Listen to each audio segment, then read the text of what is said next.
Kaya minimessage mo sa barangay.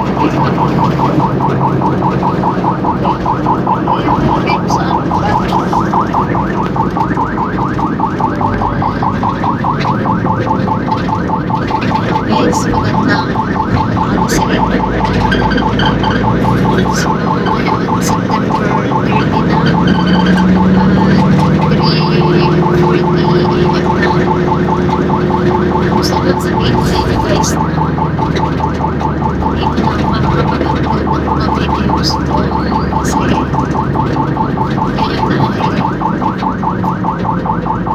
ay panibagong habon sa buhay ng namin. Nakakami, di ba? So, ngayon, kasalukuyan ko kasi sa ambulansya. Susunod namin ang kuya ko sa PTD sa Kalabatuan. Kailangan yung operahan kasi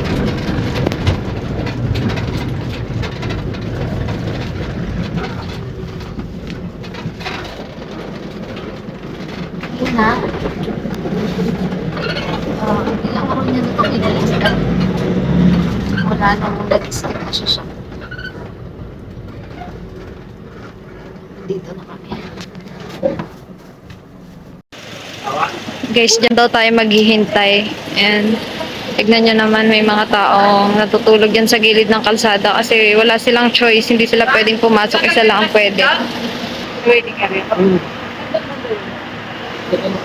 Ay, doon ka na lang muna ating mo. Di ba, ipapakuha ko na siya sa kapatid ko mamaya. Doon ka na muna. Oo, sa labas-labas na lang. Bawal pa.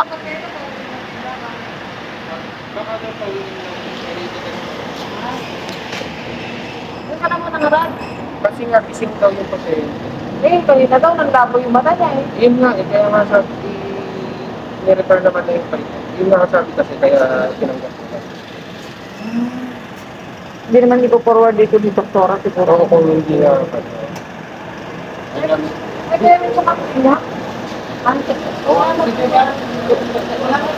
Ate Rose, kunin mo yung mga cellphone daw. Kunin mo yung mga cellphone daw. Ay, saan? bawal lang ito tulog. Salamat po ah. Hindi mo. Dito na lang, dito na lang. Ayan guys, nandito na tayo sa Kabanatuan. So ngayon, dalawa kami ng ate ko na magbabantay sa kanya pero isa lang ang pwede. Kaya sa labas ako muna magbabantay. Kaya sa labas muna ako magbibantay. Ihi dito. Ano naman ko? Walang tanong ka naman dito. Ayan guys, tignan nyo naman yung mga kasama. gamit natin. Gulpen plastic.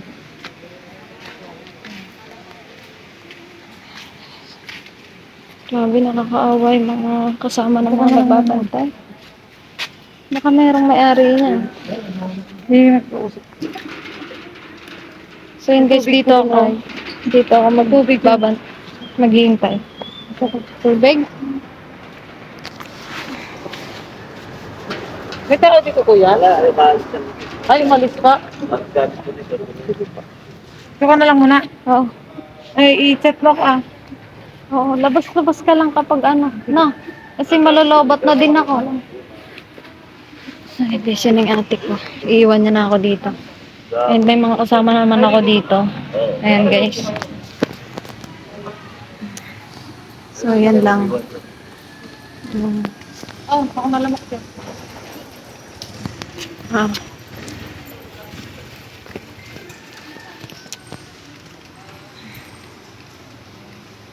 Grabe. Ngayon ko lang ma-experience to. Ngayon lang din ako makakapunta dito. Pero bahala na si Lord. Bahala na si Lord sa kuya ko. Ay, iyak ako. Grabe. Ngayon ko lang mararanasang matulog sa ganito. Pero okay lang guys kasi sanay naman ako sa ganun sa hirap. Kasi kaya okay lang. Okay lang.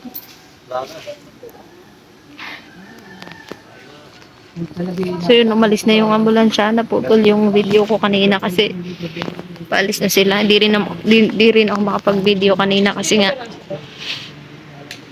ano, kasi di rin ako makapag-video kanina kasi hilong-hilo na ako sa loob ng ambulansya. Gusto ko sanang i-update kayo guys. So mamaya update ko ulit kayo kung ano nang magiging lagay. Bahala na.